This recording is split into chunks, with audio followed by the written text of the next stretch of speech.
Section 1. You will hear a man phoning to inquire about a job vacancy. First, you have some time to look at questions 1 to 4.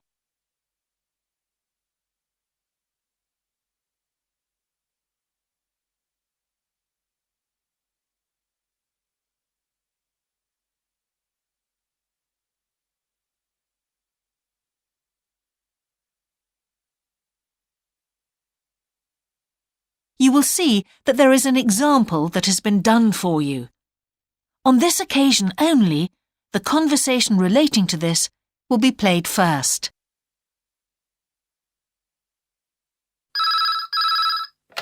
Good evening, King's Restaurant. Good evening. I'm ringing about the job I understand you have vacant. Oh, yes.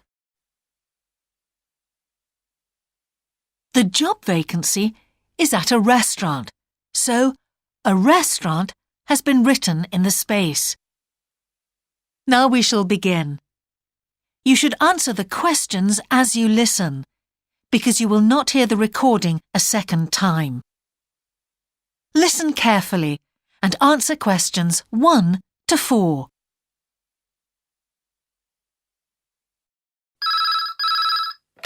Good evening, King's Restaurant. Good evening. I'm ringing about the job I understand you have vacant. Oh, yes. I'd like to find out a few more details, if I may. Yes, of course. Can I take your name? It's Peter Chin. OK, Peter. Well, if you want to ask about the job, and then if we're both still interested, we could arrange for you to come for an interview. Great, thanks. I'm afraid I missed the advert for the job, but heard about it from a friend. That's no problem at all. What would you like to know? Well, what sort of work is it? Washing up? It's answering the phone. Oh, right, fine. And not waiting at table. That'd be good. And how many nights a week would it be? Well, we're really only busy at the weekend. So 2 nights? 3, actually, so it would work out at 12 hours a week. That'd be fine. It wouldn't interfere with my studies. Are you at the university? Yes, first-year physics student. Oh, right. And because I'm not an EU national, would I need a work permit? Yes, you would. Just get your tutor to sign it. That wouldn't be a problem if I were to get the job. Where exactly is the restaurant? Well, we have 2 branches. The one we're recruiting for is in Hillsdon Road. I don't know that. How do you spell it, please? It's HILLSDUNNE Road. Got that. Thanks. Is it near a bus stop? Yes, the nearest one would probably be just beside the library. Oh, yes, I know it. That'd be fine for me. And could I ask about the pay? We're offering £4.45 an hour. That's very good. My last job was £3.95 an hour. Before you hear the rest of the conversation, you have some time to look at questions 5 to 10.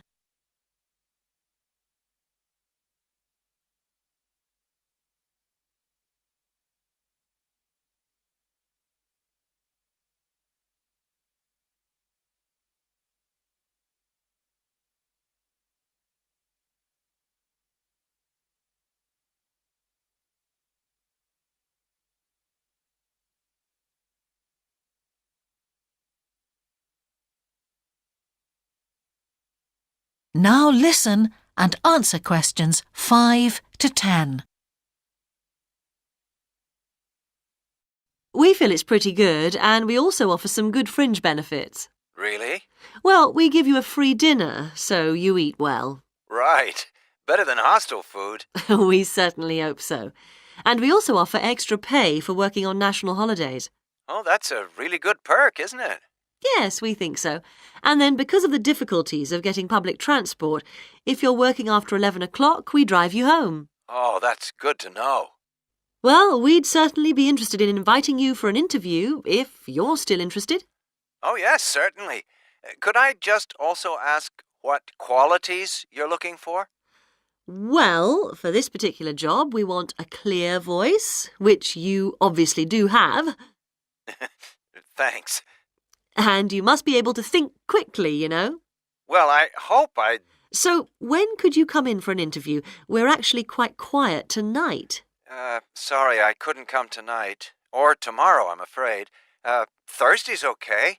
That'd be 22nd of October? Fine. After 5 p.m.? Yes, fine. Would 6 o'clock be okay? Perfect. And could you bring along the names of 2 referees? Yes, that's fine. No problem. Good. I look forward to seeing you. Oh, by the way, who should I ask for?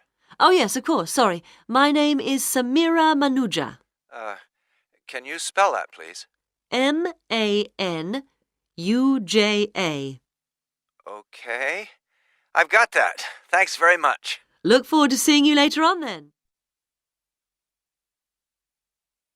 That is the end of section 1. You now have half a minute to check your answers.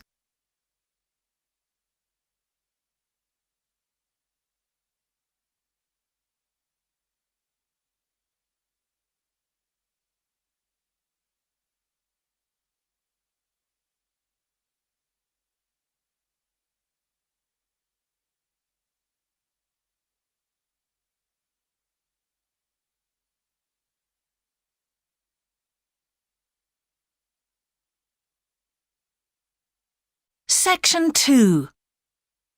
You will hear part of a radio programme about the opening of a new local sports shop. First, you have some time to look at questions 11 to 16.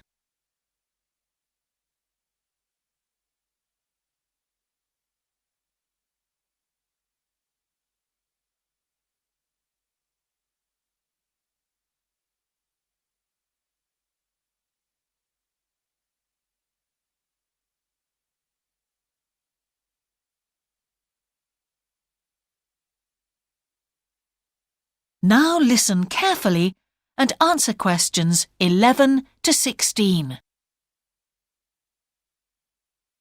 Now we go to Jane, who is going to tell us about what's happening in town this weekend. Right, thanks, Andrew. And now on to what's new. And do we really need yet another sports shop in Bradcaster? Well, most of you probably know Sports World, the branch of a Danish sports goods company that opened a few years ago. It's attracted a lot of custom, and so the company has now decided to open another branch in the area. It's going to be in the shopping centre to the west of Bradcaster, so that will be good news for all of you who found the original shop in the north of the town hard to get to. I was invited to a special preview, and I can promise you, this is the ultimate in sports retailing. The whole place has been given a new minimalist look with the company's signature colours of black and red. The first 3 floors have a huge range of sports clothing as well as equipment. And on the top floor, there's a cafe and a book and DVD section. You'll find all the well-known names, as well as some less well-known ones.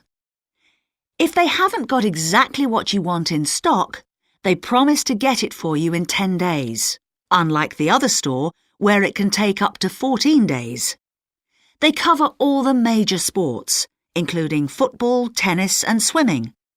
But they particularly focus on running, and they claim to have the widest range of equipment in the country. As well as that, a whole section of the 3rd floor is devoted to sports bags, including the latest designs from the States. If you can't find what you want here, it doesn't exist. Before you hear the rest of the programme, you have some time to look at questions 17 to 20.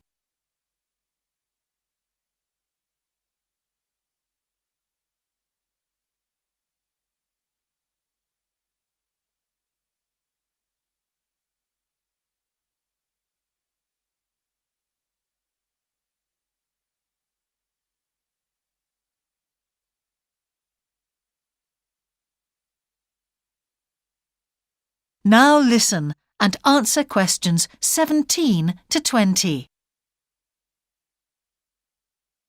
The shop will be open from 9 a.m. this Saturday, and if you go along to the opening, then you'll have the chance to meet the national 400 metres running champion Paul King, who's coming along to open the shop.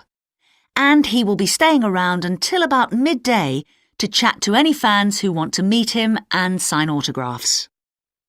Then there will be a whole range of special attractions all weekend.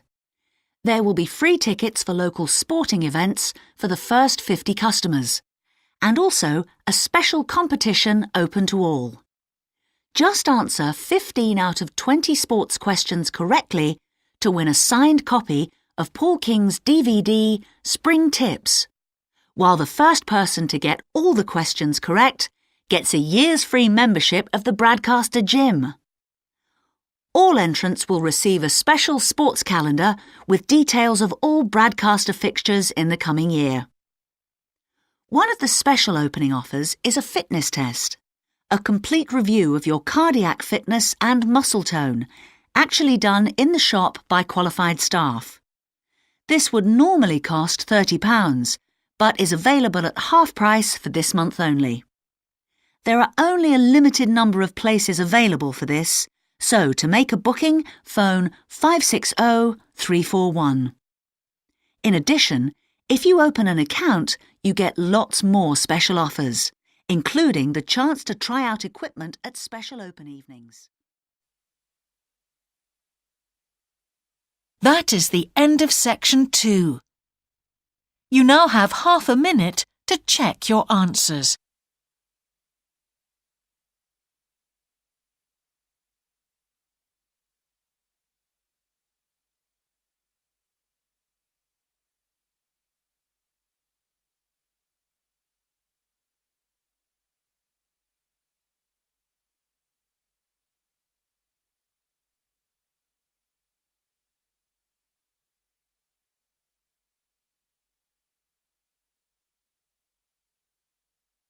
Section 3. 2 overseas students called Spiros and Hiroko have just finished the first semester of their university course. They are discussing with their English language teacher how they coped with the course. First, you have some time to look at questions 21 to 25.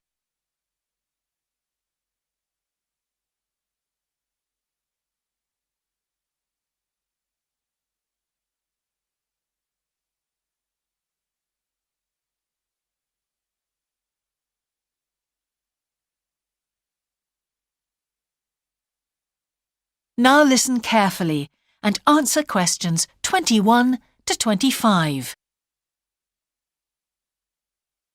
Before we start, Spiros and Hiroko, thanks for coming in today to talk about your recent study experiences, and congratulations to you both in doing so well in your first semester exams. Thank you. I'd like to discuss with you the value of the English for Academic Purposes course you did here last year before starting your university course. Spiros, if I could start with you, what parts of the program have now proved to be particularly valuable to you? I think that having to do a seminar presentation really helped me. For example, a couple of weeks ago in our marketing subject, when it was my turn to give a presentation, I felt quite confident. Of course, I was still nervous, but because I had done one before, I knew what to expect. Also, I know I was well prepared, and I had practiced my timing. In fact, I think that in relation to some of the other people in my group, I did quite a good job, because my overall style was quite professional. What about you, Hiroko? That's interesting. In my group, I was really surprised by the way the students did their presentations. They just read their notes aloud. Can you believe that? They didn't worry about their presentation style or keeping eye contact with their audience. And I remembered that these things were really stressed to us in the course here. So, how did you approach your presentation, Hiroko? Well, to speak frankly, I read my notes too. At the time, it was a relief to do it this way, but actually when I had finished, I didn't feel any real sense of satisfaction. I didn't feel positive about the experience at all. That's a pity. You know, although I was pleased with my presentation, I am not so pleased with my actual performance right now in the tutorials. During the whole semester, I've not said anything in our tutorial discussions. Not a word. Really, Spiros? Why's that? Do the other students talk too much? It's partly that, but it's mostly because I have had no confidence to speak out. Their style of speaking is so different. It's not the style we were used to during the course. They use so many colloquialisms. They're not very polite, and sometimes there seems to be no order in their discussion. Also, they are very familiar with each other, so because they know each other's habits, they can let each other into the discussion. You're right, Spiros. I have experienced that too. Before you hear the rest of the conversation, you have some time to look at questions 26 to 30.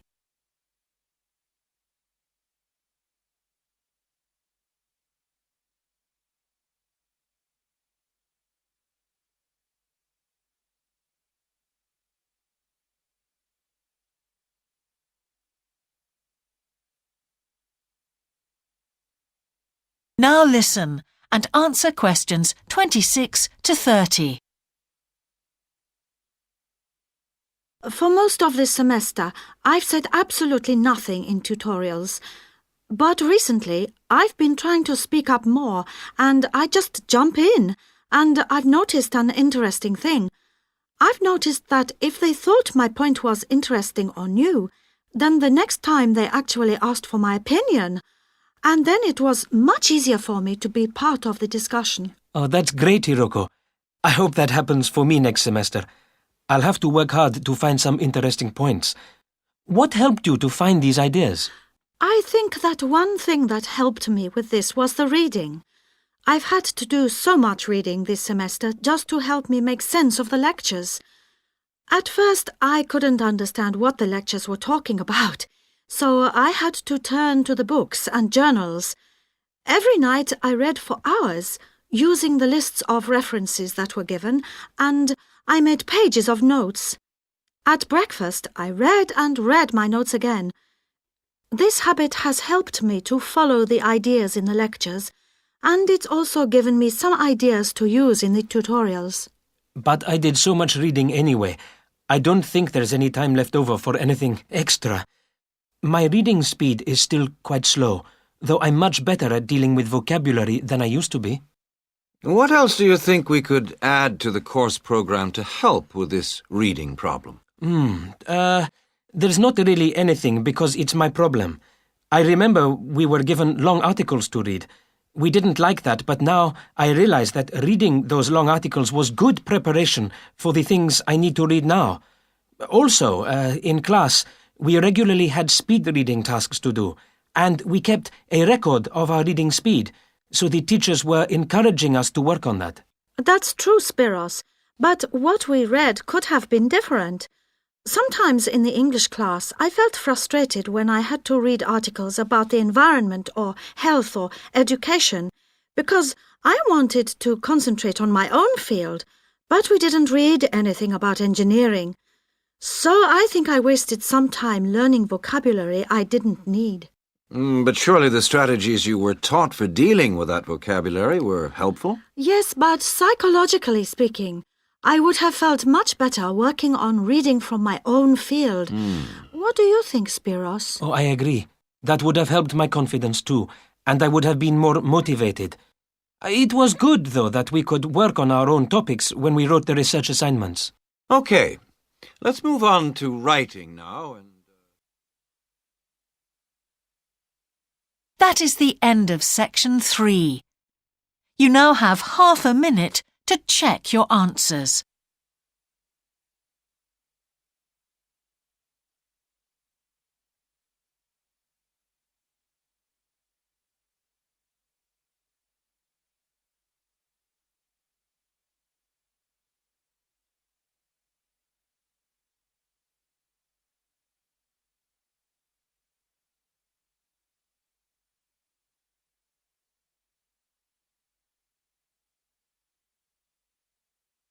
Section 4. You will hear part of a lecture about a problem related to the behaviour of certain sea creatures. First, you have some time to look at questions 31 to 40.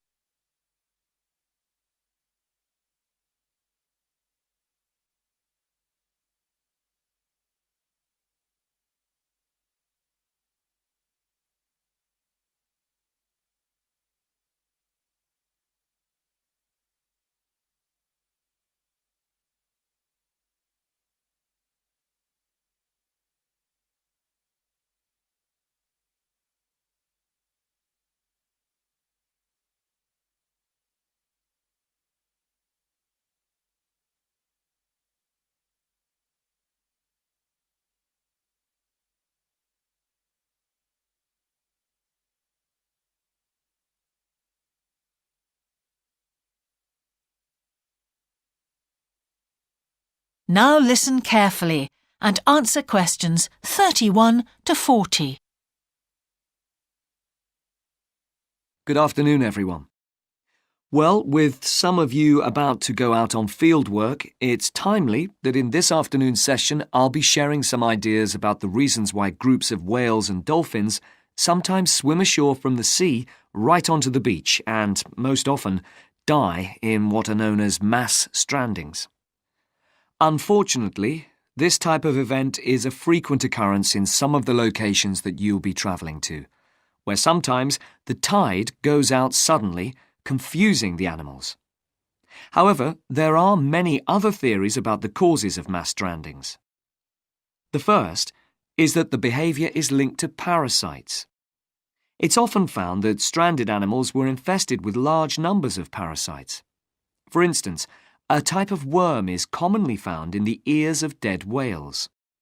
Since marine animals rely heavily on their hearing to navigate, this type of infestation has the potential to be very harmful.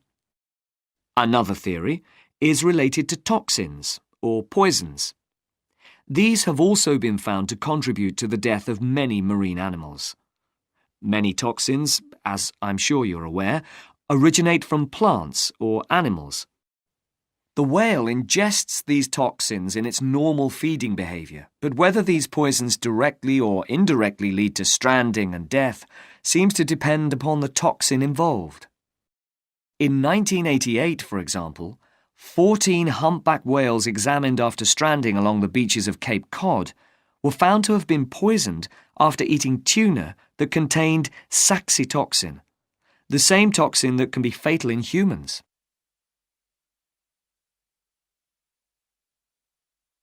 Alternatively, it has also been suggested that some animals strand accidentally by following their prey ashore in the confusion of the chase. In 1995, David Thurston monitored pilot whales that beached after following squid ashore. However, this idea does not seem to hold true for the majority of mass strandings because examination of the animal's stomach contents revealed that most had not been feeding as they stranded. There are also some new theories which link strandings to humans. A growing concern is that loud noises in the ocean cause strandings. Noises such as those caused by military exercises are of particular concern and have been pinpointed as the cause of some strandings of late. One of these, a mass stranding of whales in 2000 in the Bahamas, coincided closely with experiments using a new submarine detection system. There were several factors that made this stranding stand out as different from previous strandings. This led researchers to look for a new cause. For one, all the stranded animals were healthy. In addition, the animals were spread out along 38 kilometres of coast, whereas it's more common for the animals to be found in a group when mass strandings occur.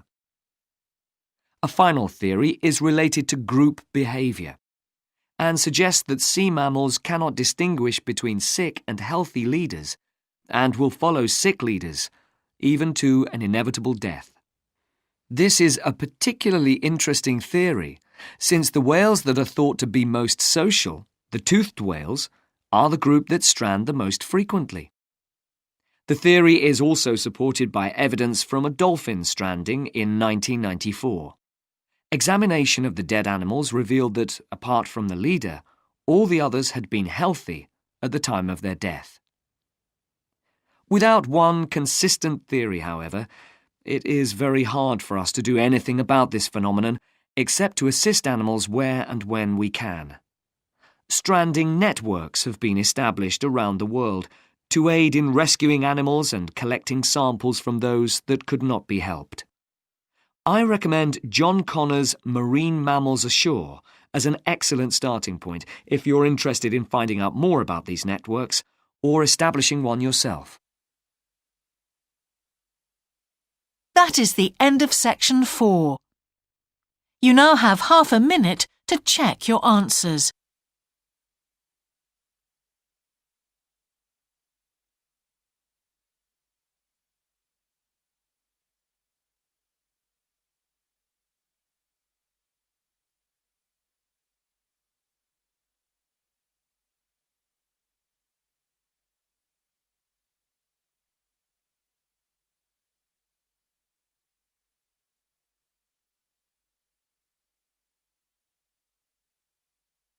That is the end of the listening test.